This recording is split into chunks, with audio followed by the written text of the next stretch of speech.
नमस्कार, मैं हूं मंगलेश्वर और हम इस समय बात कर रहे हैं जबलपुर नगर निगम की।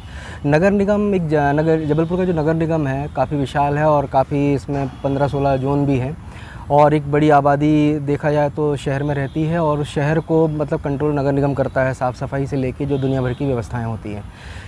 इतने बड़े अमला है इसके पास और इस अमले में जो अगर कर्मचारी जो स्टाफ है वहाँ उसमें कहीं ना कहीं कुछ ऐसे लोग भी बैठे हुए हैं जिनका जन्म तो पहले नहीं हुआ लेकिन उनके जन्म के पहले ही उनको नौकरी लग जाती है। ऐसे तमाम चीज़ें हैं। तो इन चीज़ों का खुलासा एक आरटीआई एक्टिविस्ट हैं AK सिंह साहब, उन्होंने किया। विगत 9 सालों से ही भ्रष्टाचार जो अधिकारी हैं या कर्मचारी उनके खिलाफ़ लड़ रहे हैं और ये मामले भी सामने लाते हैं। मामला सामने लाने के बाद अगर कुछ नहीं होता तो कोर्ट भी जाते हैं, कोर्ट से भी निर्णय होते हैं लेकिन नतीजा सिफर ही रहता है। आखिर ऐसा क्या कारण है कि इतनी मेहनत करने के बाद भी भ्रष्टाचार जो नगर निगम का है वो ख़त्म नहीं हो रहा है और ये जो गलत तरीके से जो मतलब दस्तावेज़ों में हेर फेर करके जो लोग नौकरी कर रहे हैं इन पे भी अभी तक कार्रवाई नहीं। आज हम उन्हीं से बात करते हैं कि आखिर मतलब ये सब क्यों इनको करना पड़ा और क्या इसके पीछे कारण क्या है और ये जो उनको सफलता नहीं मिल पा रही है और या जो मतलब इतना ये सामने लेके आ रहा है भ्रष्टाचार, तो इसके पीछे क्या है, इनसे ही बात करेंगे। AK सिंह जी नमस्कार। नमस्कार।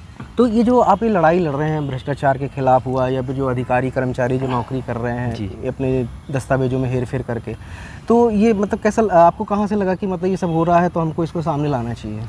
नहीं, मैं नगर निगम में एक RTA लगाई थी कि नगर निगम में अचानक संविदा पे अपॉइंट करने का नगर निगम को अधिकार है। तो मैंने नगर निगम से 2013 में मांगा था कि आपके यहाँ जितने भी संविदा पे कार्यरत कर्मचारी हैं और जो डेली बेसिस पे काम कर रहे हैं तो उनकी लिस्ट दीजिए आप, जिसमें उनके अपॉइंटमेंट डेट और विभाग सब क्लियर हो जाए और कब अपॉइंट किया गया। तो नगर निगम ने मेरे को जो जानकारी दी वो राज्य सूचना आयोग के आदेश के बाद दिया। उस समय तक नगर निगम ने जानकारी नहीं दी। 2 साल बाद जब राज्य सूचना आयोग से जानकारी प्राप्त हुआ तो उसमें देखा कि कई लोग तो ऐसे हैं कि अभी पैदा नहीं हुए हैं लेकिन वो नौकरी नगर निगम में कर रहे हैं। उसमें अधिकतम जो देखा गया उसमें अधिकतम कर्मचारियों के लड़के थे, जो लड़के किसी काम लायक उनके नहीं थे तो उनको उन्होंने नगर निगम में अपने पास सेवा पे रख लिया था। इसमें तो कई इंजीनियर हैं, कई मास्टर डिग्री वाले हैं जिनका अपॉइंटमेंट डेट भी नहीं पता है और ना ही उनका जन्मतिथि पता है, जबकि वो इंजीनियर कर चुके हैं। इसमें नगर निगम ने एक माननीय सुप्रीम कोर्ट का जजमेंट आया था 2006 में और state of Karnataka versus Uma Devi. उसमें केंद्र सरकार ने माननीय न्यायालय के आदेश के बाद केंद्र सरकार ने सभी राज्यों को आदेश दिया था कि आपके यहाँ जितने भी कर्मचारी हैं उनकी नियुक्तियों की जांच करें और उनकी नियुक्ति कैसे की गई है, नियम के तहत की गई है या बिना नियम किए गए है और पहले पद स्वीकृत था या नहीं था, उन सब चीज़ों को देखते हुए जांच करने के आदेश हुए थे। तो तत्कालीन आयुक्त 2007 में OP श्रीवास्तव जी थे नगर निगम, जो भी आजकल IAS अवार्ड हो चुके हैं। तो उनने जाँच किया था। उनने जाँच उपरांत यह पाया कि नगर निगम में 950 कर्मचारी जो हैं दैनिक वेतनभोगी पे कार्यरत हैं और उन सभी दैनिक वेतनभोगी कर्मचारियों में से उनका पत्र के अनुसार 1 से 2% ही कर्मचारी जो हैं वो नियमानुसार अपॉइंट किए गए हैं, बाकी सभी विधि विरुद्ध तरीके से अपॉइंट किए गए हैं और उनने उस समय उस पर कोई कार्रवाई नहीं किया। उनने शासन को ये उल्टा आदेश दे दिया कि अब शासन इस पर दोबारा से जाँच कर ले, जबकि माननीय उच्च न्यायालय के संवैधानिक पीठ द्वारा जो जजमेंट दिया जाता है तो उस पर शासन या क्या कोई भी उस पर कुछ वापस से निर्णय लेने के लिए किसी को नहीं बोला जा सकता। जो निर्णय था वो हो चुका है, उस पर इनको कार्रवाई करना था। लेकिन OP श्रीवास्तव जी ने उन पे किसी पे कार्रवाई नहीं किया। OP श्रीवास्तव की कार्रवाई नहीं करने के बाद जितने भी कर्मचारी थे उनको बहुत हौसला मिला। मैं आपको एक उदाहरण देता हूँ कि अनुपम शुक्ला हैं नगर निगम में, उनके पिताजी अशोक शुक्ला नगर निगम में कार्यरत हैं, उनके भाई भी नगर निगम में कार्यरत हैं। अनुपम शुक्ला जी ने माननीय न्यायालय में 2003 में रिट लगाई थी 1395/2003। उसमें उनने ये कहा कि हमारी जो नियुक्ति है वो 16/11/2088 को नगर निगम जबलपुर में हुआ है और तब से हम लगातार कार्य करते आ रहे हैं। उनके जो रिट याचिका है उसमें ये भी उन्होंने लिखा है कि जो हमारी नियुक्ति थी वो मौखिक रूप पे हुई है, मतलब उसका लिखित कोई आदेश नहीं दिया गया है और हमको लिखित तौर पे रिस्पोंडेंट नंबर 3 सुपरिटेंडेंट इंजीनियर नगर निगम ने ये लिख के दिया है कि हम नवंबर 1988 से आपके यहाँ काम कर रहे हैं। लेकिन वो जो लेटर लिखा है कि सुपरिटेंडेंट इंजीनियर के दर पे वहाँ पे सहायक यंत्री थे, उनका लेटर है, उनने ऐसा लिखा है। सवाल ये होता है कि जब उनकी जन्म तिथि 1974 की है और वो 1988 में नौकरी पे आ गए, तो 14 साल में कोई बंदा कैसे नौकरी पे आ गया? 18 साल उम्र होती है जबकि नौकरी की, शासन के वयस्क की नियम अनुसार देखा जाए तो 18 साल से कम किसी की नौकरी हो ही नहीं सकती है, उसमें आप रख ही नहीं सकते हो। और दूसरी चीज़ कि आपने डिप्लोमा भी किया सिविल से, तो आप तो किसी भी कंडीशन में आप डिप्लोमा कर ही नहीं सकते हो, क्योंकि 10th पास करने के लिए जो शिक्षा नीति है वो बोलती है कि 14 से 15 साल आपको मिनिमम लगते हैं। तो आपने 14-15 साल में तो छोड़ें, 14 साल में ही आपने पूरी 10वीं भी कर ली और डिप्लोमा भी कर लिया साथ में। ये तो ऐसे कई अधिकारी या कर्मचारी हैं, वो तो रिटायरमेंट भी हो गए होंगे। हाँ, कई ऐसे हैं जो रिटायर्ड भी हो चुके हैं। उनके पूरी एक पीढ़ी दर पीढ़ी नगर निगम का, जब जैसे हर जगह आजकल बात चलती है पुश्तैनी, तो वंशवाद, तो ये वंशवाद नगर निगम में है। नगर निगम में जितने भी इस टाइप के कर्मचारी हैं, इसमें आप देखोगे तो 70% कर्मचारी वही हैं जिनके पिताजी नगर निगम में काम हैं या फिर किसी जनप्रतिनिधि के सहयोग से आए हैं, सभी यही आए हैं। नगर निगम ने जब 2007 में ये जांच किया कि इनके पास 950 कर्मचारी विधि विरुद्ध तरीके से नियुक्त किए गए हैं, उसके बाद ओपी श्रीवास्तव ने 2010 में 495 स्वास्थ्य संरक्षक को अपॉइंट किया। नगर पालिका नियुक्ति संविदा नियुक्ति नियम 2007 है, उसके तहत इनने शासन ने माननीय न्यायालय के आदेश के बाद एक नियुक्ति नियम बनाई संविदा पे, उसके तहत इनने 2010 में फिर 495 स्वास्थ्य संरक्षक अपॉइंट किए। उस स्वास्थ्य संरक्षण अपॉइंटमेंट के लिए बाकायदा विज्ञापन निकाले, हर चीज़ निकाले, लेकिन इनको उम्मीदवार नहीं मिले, और जो उम्मीदवार मिले जो कि नहीं आए काम करने, उनके नाम पे इनने एक फाइनली मैनिपुलेटेड पूरी 495 लोगों की लिस्ट बनाई, और उस 495 में अधिकतम कर्मचारियों के लड़के ही आ गए। अब उनकी जो लिस्ट है वो लिस्ट भी ऐसी है कि मतलब हर जगह अलग अलग फॉन्ट है, जिससे क्लियर होता है कि वो चीज़ है। जब मैंने उसकी भी जानकारी मांगी तो उसमें देखा गया कि भाई कोई भी अपॉइंटमेंट ऑर्डर जारी होने के 10 से 15 दिन के अंदर किया जाता है, मेडिकल वेरिफिकेशन, पुलिस वेरिफिकेशन होता है, और ये 2 साल से ज़्यादा का नहीं था जो नियम में बताता है। तो उसमें ऑर्डर जारी होने के 6-6 महीने, साल भर बाद तक आदमी ज्वाइन किए हैं। उसमें पत्र लगा है, किसी पार्षद का लगा है, किसी अधिकारी का लगा है कि इनका 6 महीने से बीमार थे इसलिए ज्वाइन नहीं कर पाए, तो इनको वापस से रख लिया जाए। तो ऐसे करके वहाँ भी 495 लोग जो भरे गए वो भी पूरा विधि विरुद्ध भरे गए। उसमें 2010 में भरे थे, 2012 तक उनके अनुबंध थे। 2012 तक जो अनुबंध था वो ख़त्म हो गया था। नियम अनुसार फिर इनको शासन से परमिशन लेना था, तो इनने शासन से परमिशन नहीं ली। पत्र लिखा लेकिन शासन ने परमिशन नहीं दिया, लेकिन उसके बावजूद भी 2012 से 2022 आ गए। 495 लोग वो अभी भी कार्यरत है। उसमें से कई लोग हाईकोर्ट चले गए कि साहब हमको 10 साल से हमसे नौकरी करवा रहे हैं संविदा पे और हमको वो नहीं कर रहे हैं, तो वहाँ पे भी जाके न्यायालय को गुमराह कर रहे हैं। अब ये जो 10 साल का टेन्योर जो बीता, इसमें लगभग सबके 12,000 से कम किसी की सैलरी नहीं है, तो लगभग हर साल जो 1 से 1.5 करोड़ रुपये जो पेमेंट जा रहा है वो जबलपुर की जनता की जा रही है। अब वो कर्मचारी काम पे भी नहीं है उस नियम के। तो ये आपने पकड़ा कैसे फिर इन चीज़ों को?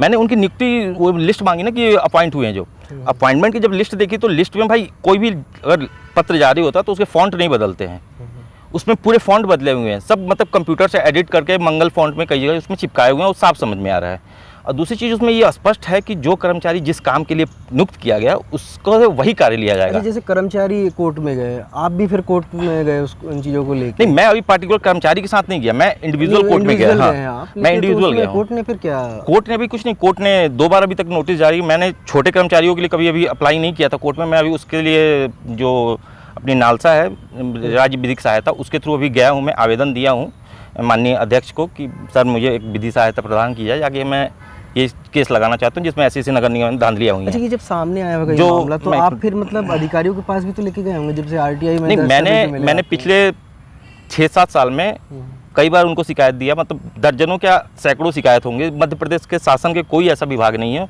ये पुलिस विभाग हो, सामान्य प्रशासन विभाग हो या नगरीय प्रशासन विभाग हो, सबको दिया। नगर निगम कमिश्नर को भी दिया, कमिश्नर जब बदले तब मैंने इस पत्र को दिया, लेकिन कहीं से भी कोई उस पर रिप्लाई नहीं हुई। जैसे मैंने माननीय सुप्रीम न्याय जो नालसा बनाया गया उसके तहत मैंने मेल किया था, तो उनने उस मेल को जबलपुर को फॉरवर्ड किया, और वहाँ से जो राज्य विधिक सहायता है वहाँ से नगर निगम कमिश्नर को पत्र फॉरवर्ड किया गया है, लेकिन नगर निगम कमिश्नर से अभी तक वहाँ से कोई रिप्लाई नहीं जा पाया। मैंने जो प्रकरण हाईकोर्ट में फाइल किया गया वो नगर निगम जबलपुर की जो फर्स्ट क्लास और सेकंड क्लास जो इंजीनियरिंग टेक्निकल जो लोग हैं उनके विरुद्ध किया है। तो उसके विरुद्ध जो मैंने जो रीट फाइल की है उसमें 17 लोग टोटल पिटिशनर हैं। अच्छा, एक चीज़ उसमें अभी तक एक भी बहस नहीं हो पाई। ये जैसे आप आरटीआई लगाते हैं, लेकिन एक सवाल कई लोगों ने उठाया है कि आप खुद वहाँ नौकरी भी करते थे नगर निगम में, फिर आप अलग छोड़ा तो फिर एकदम से दिमाग में ख्याल आया कि नहीं भाई हमको हटाया तो हम नहीं, मैं नहीं, ये सही नहीं है। मैं नगर निगम में कभी नौकरी नहीं करता था।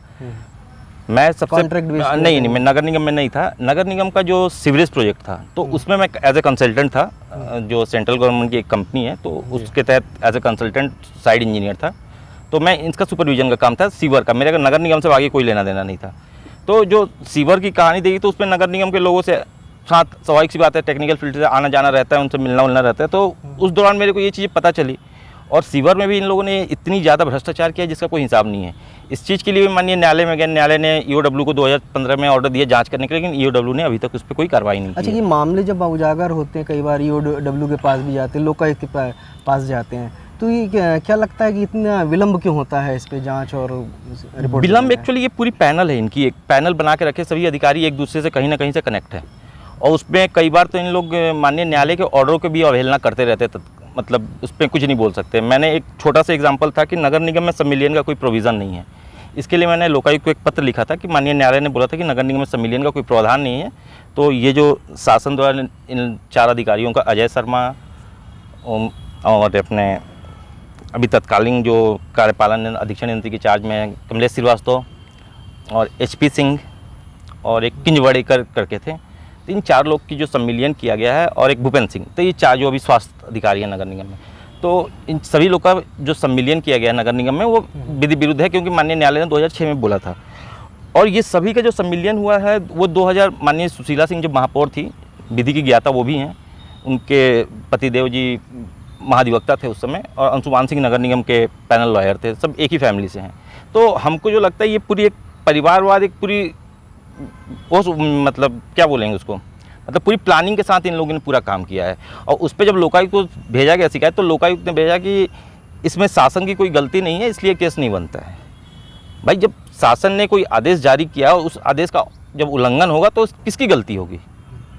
भाई किसी न किसी की तो गलती है। भाई हमने तो ये आदेश बनाया नहीं, आदेश आप ही ने बनाया है, नियम आप ही ने बनाई है, जब उसका पालन नहीं होगा तो किसकी गलती है फिर? तो कई बार आपको भी ऐसा लगता होगा ना, इतनी मेहनत कर रहे हैं, इतनी सारी सच्चाइयाँ सामने ला रहे हैं, उस पर कुछ उसका निराकरण नहीं हो पाता है, तो कहीं ना कहीं अपने आप में फील होता होगा ना कि हम किस लिए मतलब काम कर रहे हैं? नहीं लगता है, लेकिन वो चीज़ खुद को करने में अच्छा लगता है, मेन ये होती है। भाई आप जब खुद सोते हो ना तो आपको किसी दवाई की जरूरत नहीं पड़ती, नींद अच्छी आती है। और जाहिर है प्रॉब्लम तो बहुत सारी होती हैं, मतलब धमकियाँ भी आती हैं, ब्लैकमेलर भी बोलते हैं। इनफैक्ट कि अभी एक हाई कोर्ट में RTI प्रकरण में ही जबलपुर के जस्टिस ने बोला कि RTI वाले ब्लैकमेलिंग का काम करते हैं।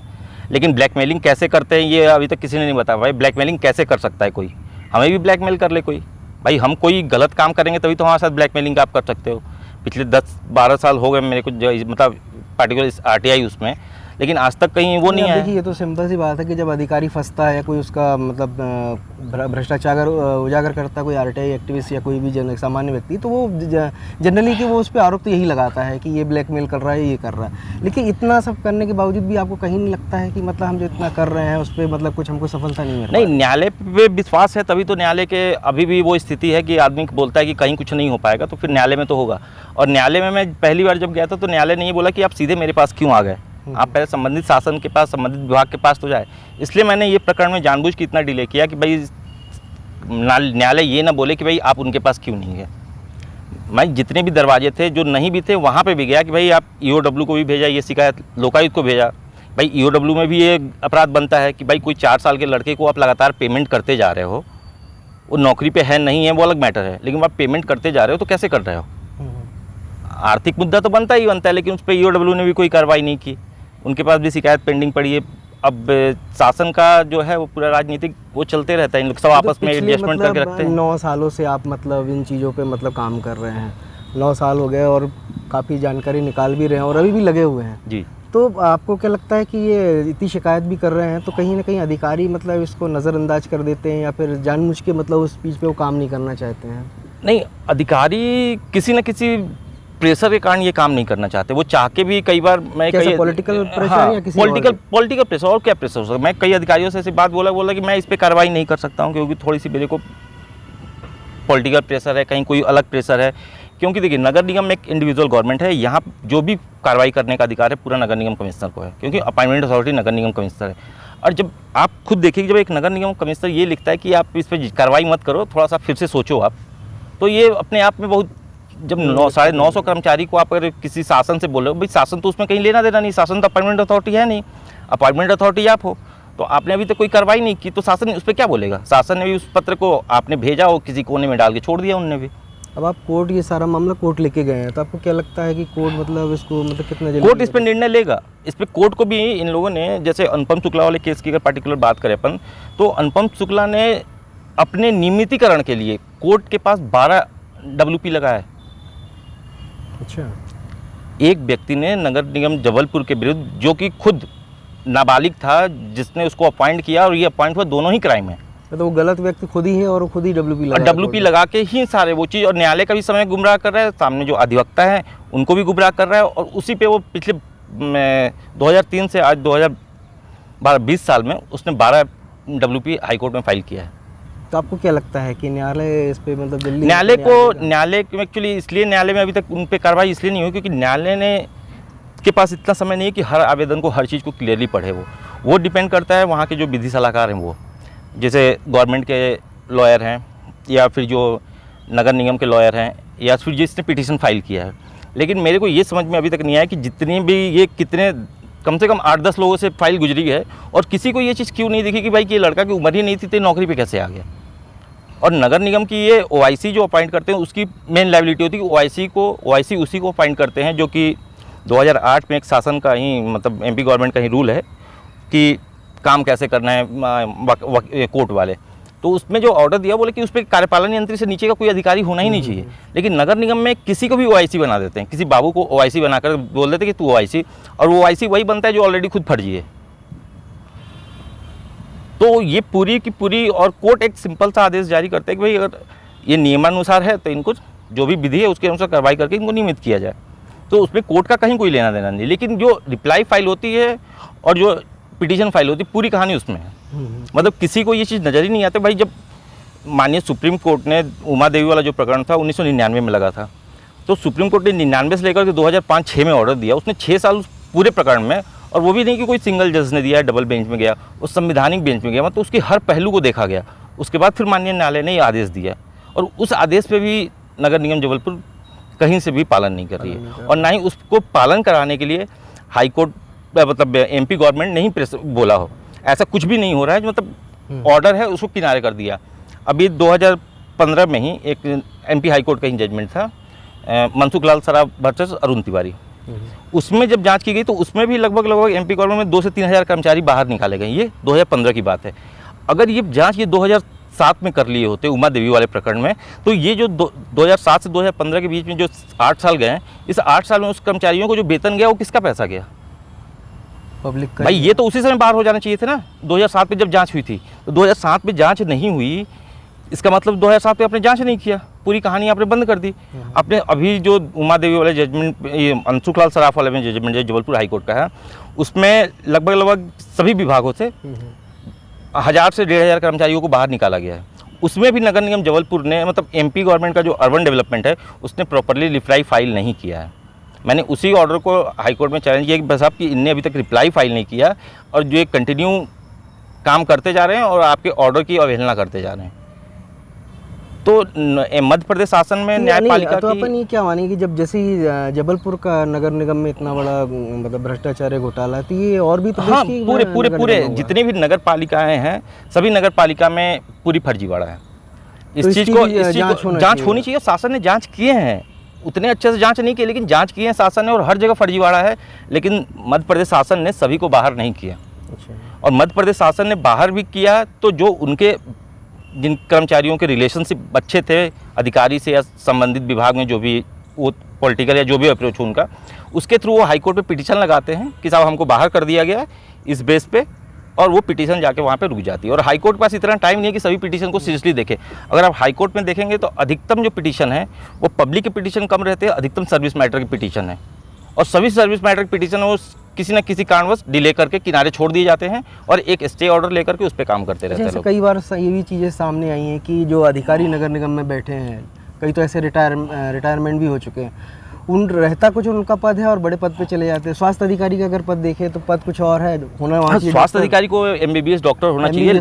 तो ये एक्चुअली नगर निगम आयुक्त की लायबिलिटी है कि उनको काम कैसे कराना है। और ये डिप्लोमा वाले हैं जो भूपेंद्र सिंह, इन पे ऑलरेडी लोकायुक्त का जांच हो चुका है, और माननीय न्यायालय ने 2002 में, सॉरी 2002 या 2012 में इनको आदेश दिया था कि इनसे फील्ड वर्क न लिया जाए। उसके बाद भी इनसे फील्ड वर्क लिया जा रहा है और आज की डेट में जब से कोरोना है तब से ये पूरा का पूरा स्वास्थ्य विभाग वही देख रहे हैं। तो आपको क्या लगता है ये मतलब कहीं ना कहीं मतलब पूरी मिलीभगत से ही चल पूरी रहा है? मिलीभगत, बिना मिलीभगत के कोई चीज़ें संभव नहीं है चल पाना। जब आप ये खुद देखिए कि नगर निगम जबलपुर में आज आप जाकर आयुक्त से बात करेंगे तो बताएंगे कि सभी वार्डों में जो भी 79 वार्ड है, 79 वार्डों में आपके सब जगह ठेके पे सफाई कर्मचारी दिए गए हैं। ठीक है, जब ठेके पे सभी सफाई कर्मचारी, तो जो नगर निगम के पास जो ये 495 स्वास्थ्य संरक्षक आपने अपॉइंट किए थे वो, अब प्लस जो 35% आपके जो 1,500 से 2,000 कर्मचारी और हैं स्वास्थ्य विभाग वाले, वो कर्मचारी कहाँ हैं फिर? इतना नगर निगम का इतना भारी भरकम बजट भी है। नगर निगम का आप वो देखिए ना भाई, आपने सारे वार्ड को आपने क्या ठेके पद्धति पे दे दी, चलिए ठीक है, जब सब ठेका पे दे दिया तो भी जो आपके कर्मचारी वो क्या कर रहे हैं? तो कई बार तो ये देख रहे हैं, सुनने भी आता है और आते हैं सामने ऐसी चीज़ें कि मतलब जो नगर निगम का मेन एम्प्लॉय होता है वो घर बैठता है और वो अपना अलग लगा के रख देता है, संविदा वालों से काम लिया ये आप जो बोल रहे हैं ये फैक्ट है, ये गलत नहीं है। अधिकतम कर्मचारी तो कभी कार्यालय आते ही नहीं है, वो घर पे रहते हैं, उनको अपने सैलरी से मतलब है, सैलरी उनको टाइम पे आ जाता है, अटेंडेंस लगाने आ जाते हैं, अटेंडेंस लगा, कुछ दिन बायोमेट्रिक हुआ था, सब अटेंडेंस लगाने, सारा नेताओं की छत्रछाया में ही होता है। बस उनके अपने जो लोकल वार्ड मेंबर हैं उनके सब छत्रछाया में जी रहे हैं। तो आपको क्या लगता है कि ये जो आप इतनी मेहनत कर रहे हैं ये कहीं ना कहीं आज नहीं तो कल रंग लाएगी और इसका बहुत बड़ा मतलब नहीं, देखिए हर चीज़ उम्मीद पे टिका हुआ है और न्यायालय पे विश्वास है, तो न्यायालय कुछ ऐसा करेगा कि एक लैंडमार्क जजमेंट देगा ताकि भविष्य में किसी को करने के पहले, मैंने न्यायालय से मांगा भी यही है कि जो कर रहे हैं गलत उनसे ज़्यादा नहीं है, जो गलत करवाने के लिए इन पर प्रेशराइज़ किए हैं और जो गलत किए हैं उन पर क्यों कार्रवाई नहीं हो रही है, उन पर कार्रवाई मेन चाहिए। भाई जो कर रहे हैं वो तो ठीक है भाई, जैसे अभी जो स्वास्थ्य संरक्षक है 495 उसमें लिखा था कि ये सफाई छोड़ के कहीं काम नहीं कर सकते हैं, तो वो सफाई छोड़ करके बाकी सारे काम कर रहे हैं लेकिन सफाई में नहीं कर रहे हैं। कोई ऑफिस में बाबू बन गया है, कोई ड्राइवर बन गया है, कोई कहीं कुछ कर रहा है, कोई कहीं कुछ कर रहा है, कोई घर पे है, तो इस टाइप से चल रहे हैं। जो जिस अधिकारी का बच्चा है तो वो उस हिसाब से काम कर रहा है, नहीं वो घर पे सो रहा है, नहीं तो काम हो रहा है। इसमें एक बार हुआ था कि एक कर्मचारी के क्या मर्डर हो गया था, होरीलाल पटेल करके नगर निगम का ही एम्प्लॉई हैं, तो उनके दोनों लड़कों को उसने गलत तरीके से इसमें वो कराया था, तो उस पर जेल हुई थी, तो फिर मैंने उस पर कार्रवाई की थी, तो नगर निगम ने 2016-17 में उन दोनों को बाहर किया था। अब हो सकता है, आई थिंक अभी तो पता नहीं, लेकिन हो सकता है वापस से आ गए होंगे, क्योंकि पूरी एक मिली भगत पूरी टीम है और उस टीम के तहत ही काम होता है। और नगर निगम जो है वो पूरे हाई कोर्ट का सबसे ज़्यादा मिसयूज़ करती है, और हाई कोर्ट जबलपुर होने के कारण इसमें इतने सारे भ्रमित करके केसेस लगाए जाते हैं कि इसमें कि न्यायालय भी उस चीज़ को देख नहीं पाता है। अभी तक मतलब 9 सालों में कितनी आरटीआई नगर निगम में लगाई होगी आपने? ऐसा तो कभी गिना नहीं, लेकिन फिर भी 500 से 1000 के आसपास तो चली गया हो। और कितनों पे 1500 जो लगाई है उसमें कितने केसों पे मतलब निराकरण हो पाया है? नहीं, मेरे केसेस में किसी ने निराकरण इसलिए नहीं कर पाएंगे, सारे केसेस बड़े हैं। अच्छा। और जितने भी बड़े केसेस हैं उसमें सब में बड़े बड़े लोग इन्वॉल्व हैं, तो इसलिए शासन ने तो अपने स्तर से बस एक खाना पूर्ति करता है कि मैंने ये जाँच के लिए भेज दिया, लेकिन जाँच उसमें कहीं कुछ नहीं। जैसे सीवर का मामला ही था, तो 2014 में मैंने हाईकोर्ट में लगाया था, हाईकोर्ट ने 2015 में ऑर्डर भी दिया था, तो ऑर्डर ईओडब्ल्यू को दिया था कि आप जांच करके रिपोर्ट 6 महीने के अंदर प्रस्तुत करें, तो आज वो लगभग 7-8 साल हो गए, लेकिन ईओडब्ल्यू ने उस पर कार्रवाई नहीं की। और जबलपुर नगर निगम में आप देखेंगे सीवर, स्टॉर्म वाटर, पहले तो सीवर का इनको एडीबी से फंड मिला, उसी फंड को इन्हें जेन्युइन से भी अप्रूव करवा दिया, काम वही है, लेकिन इन्हें जेन्युइन में भी दिखा दिया और एडीबी। बोले कैसे हो गया ऐसा संभव? बोले कि वो मैं जेन्युइन हमको कर्ज दिया तो हमने ये पैसा उठा के यहाँ डाल दिया, वो पैसा उनने कर दिया तो उनका पैसा यहाँ उठा गया। लेकिन जब शासन का जो आप अकाउंट मैनुअल देखेंगे उसमें प्रतिबंधित है, उसमें सीधे सीधे लिखा है कि जो पैसा जिस काम के लिए दिया जा रहा है उसी में यूज़ होगा और उसका एक सेपरेट बैंक अकाउंट नंबर होगा। तो मैंने एक बैंक अकाउंट को जब चेक कराया, स्टॉर्म वाटर का अकाउंट था, तो उसमें तत्कालीन आयुक्त ने 13 करोड़ रुपये आयुक्त नगर निगम के नाम से विड्रॉल किए हैं, जबकि ये कहीं से नहीं हो सकता। उसके बाद विड्रॉल हुआ और वो चीज़ हुआ है और उन्हें अपने दूसरे कामों में यूज़ किए हैं। और फॉर एग्जांपल जो स्टॉर्म वाटर का जो प्रोजेक्ट था, स्टॉर्म वाटर का प्रोजेक्ट जो लाया गया था, वो लाया गया था कि शहरों में जो बीमारियां होती हैं पानियों के चक्कर में या गंदगी से, उसको ख़त्म करने के लिए कि शहर पूरा साफ़ सुथरा रहे, कहीं भी ओपन ट्रेंच ना रहे। लेकिन नगर निगम जबलपुर ने उसका जो डीपीआर जो बनाया, डीपीआर जो सेंक्शन किया, उस डीपीआर में उस कंसल्टेंट ने कोई डॉक्यूमेंट नहीं दिया, ना ही कहीं कोई डॉक्यूमेंट लगाया, पूरा फर्जी डीपीआर अप्रूव किया। वो डीपीआर को उन्होंने क्या किया, कैसे बनाया, एडीबी ने जो डीपीआर बनाया था, उस डीपीआर को टाटा ने जो डीपीआर बनाया था उसमें केवल एडिट करके जगह का नाम बदल के उसको पुटअप कर दिया। उस पर किसी भी अधिकारी के साइन नहीं है नगर निगम के। वो डीपीआर पे काम हुआ तो शहर के अंदर के सभी नाले आज के डेट पे भी आप देखेंगे सब जगह ओपन पड़े हैं, लेकिन शहर के बाहर के सारे नाले पैक कर दिए गए। भाई शहर की सुविधा के लिए बनाया गया था, ना कि बाहर के लिए। भाई बीमारियां शहर के अंदर होंगी, मलेरिया जो भी मच्छरों या जो भी गंदगी से जो बीमारियां होती सब शहर के अंदर होनी है, ना कि बाहर। तो आपने पूरे शहर को छोड़ बाहर पूरे कंस्ट्रक्शन कर डाले, क्योंकि बाहर कोई देखने वाला नहीं, कुछ करने वाला नहीं, आप आराम से खा जाओ। अच्छा, पेशे से आप एक सिविल इंजीनियर भी हैं, जी। तो इंजीनियर और ये आरटीआई एक्टिविस्ट बनने में तो क्या ऐसा नहीं, एक्चुअली लगा जो कि बनना चाहिए? भ्रष्टाचार को जो मैंने देखा तो चीज़ बर्दाश्त से बाहर थे। मतलब जो चीज़ है नहीं उस चीज़ के लिए आप काम कर रहे हो, तो मतलब अपने नेचर के अगेंस्ट में था। तो यहाँ तो आदमी एक आरटीआई या 2 आरटीआई लगाने के बाद पीछे हट जाता, बोले ये तो नहीं, लेकिन आप तो लगे हुए हैं, मतलब मेरे को मोर्चा संभाले हुए हैं। मेरे को जब कोई बोलता है कि ये नहीं होगा तो मेरे को ठीक लगता है कि नहीं, अब करना पड़ेगा इस पर कुछ। मतलब एक जो भी बोल रहे मतलब नेचर या जो भी, कि अगर कोई बोलता है कि ये काम नहीं होगा तो मेरे को करने में अच्छा लगता है फिर, कि ये नहीं होगा ना, फिर करो, इस पर कुछ ना कुछ तो मिलेगा। मतलब इसलिए कि कुछ ना कुछ इसमें मिलेगा, कुछ अच्छा मिलेगा, तो उसी उम्मीद से करते जा रहे हैं। और सरकारें बोलती हैं कि शासन सुशासन चल रहा है, तो आप लग रहा है कि मतलब शासन जो सुशासन जो है वो बाकी में देखने मिल रहा है प्रदेश में? वैसा तो भाई प्रदेश का तो नहीं, लेकिन जबलपुर का मैं ये 100% बोल सकता हूँ कि जबलपुर नगर निगम में जितने भी पैसे लिए गए हैं, जबलपुर के कर्जे लिए गए हैं, वो पूरे पैसे का दुरुपयोग हुआ है। इनफैक्ट कि जो भी स्मार्ट सिटी में खैर एक भी टेंडर नहीं लगाया, लेकिन स्मार्ट सिटी में जो अपॉइंटमेंट भी हुए हैं सब अधिकारियों के लड़के हैं। अब उनका बैक अकाउंट चेक किए, सब कहीं ना कहीं से जो भी स्टाफ रिक्रूट किए गए सब अधिकारियों के लड़के हैं। एक फॉर्मेलिटी के नाम पे कंसल्टेंसी के थ्रू बोले कि हमने हायर किया कंसल्टेंसी से, पूरे अधिकारियों के लड़के हैं। ना तो उनके पास कोई एक्सपीरियंस था ना कुछ था, लेकिन अधिकारी के लड़के थे, इसलिए उनका अपॉइंटमेंट। तो इस पे नहीं लगाया अभी तक? इस पे मैंने नहीं किया, क्योंकि जो पहले जो प्रकरण है उसको तो सॉल्व कर लिया। अभी नए प्रकरण में इसलिए नहीं डाले कि यही प्रकरण इतने ज़्यादा आपके टारगेट हाँ में पहले इसको है अभी बाद में, लेकिन पहले ये जब तक सॉल्व होगा तभी उस पर हाथ डालेंगे। अब स्मार्ट सिटी रोड में आप जो जहाँ भी काम कर रहे हैं, अब इनने पूरे जगह पे फायर क्लिप ब्रिक लगाया है। भाई आपने जहाँ पे आपका काम नहीं है, कोई नहीं डिवाइडर बनाने का, क्या आपको पेवर ब्लॉक हर जगह आप जो फुटपाथ बनाए क्यों, क्या उसका सेंस है? जहाँ पे कोई है नहीं वहाँ पे आपने पेवर ब्लॉक लगा दिया, क्योंकि आपको बस पैसा खर्च करना है। आपका मेन मोटो था पैसा खर्च करना, आप पैसा खर्च कर दिए। अब नगर निगम जबलपुर ने अभी तक 2007-5 से जो योजनाएं, जो मूलभूत सुविधाएं जो उपलब्ध करानी थी शहर के लोगों को, जिसके लिए कर्ज लिया इनने, आप देख लीजिए 2005 से जो भी सुविधाएं चली आज तक कभी कंप्लीट नहीं हो पा रही नगर निगम में। स्टॉर्म वाटर कंप्लीट नहीं हो पाया, सीवर कंप्लीट नहीं हुआ। सीवर जो 2005 से चलते आ रहा है, 7 से आज कितने साल हो गए? ऑन पेपर अगर आप जाके चेक करें तो बोलेंगे कि हमने तो सीवर की सब मशीनरी भी खरीद ली थी, और चूँकि मशीनरी की लाइफ 15 साल होती है तो पेपर में मशीनरी खरीद लिए होंगे और डिस्ट्रॉय हो जाएगी मशीनरी पेपर में ही। भाई पब्लिक को थोड़ी पता है कि मशीनरी लगी कि नहीं लगी। सही। भाई आपने अभी ट्रीटमेंट प्लांट नहीं बना पाए, आपने कुछ भी नहीं कर पाए, पैसा कहाँ गया? आपने रोड खोद दी, ठीक है, जो रोड पहले से सीवर डलना था नहीं डला है, उस पर भी आपने रोड बना दिया स्मार्ट सिटी की। जो रोड पे सीवर डल चुका है आपने स्मार्ट सिटी के नाम पे आपने पूरे मैनहोल पैक कर दिए। आप रांझी चले जाएं, जो 17 करोड़ की लागत से बता रहे कि रांझी की रोड बनाई हमने गम्मापुर, अब जाके देख लीजिए पूरे मैनहोल जितने भी रांझी वाले बने थे पूरे मैनहोल रोड के नीचे चले गए।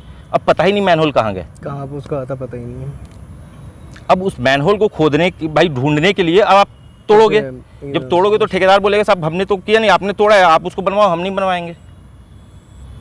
भाई उस पर हम बोले पैसा किसी का भी नहीं लग रहा, लेकिन भाई जो देश के सोर्स हैं, जो नेचुरल सोर्स है, जो गिट्टी रेता पत्थर, ये तो वहीं से आए ना भाई, नेचर से, वो तो बर्बाद किया ही ना आपने। डेफिनेटली वो तो बर्बाद कर किया ही आपने, तो भाई कैसे आप बोल रहे हो?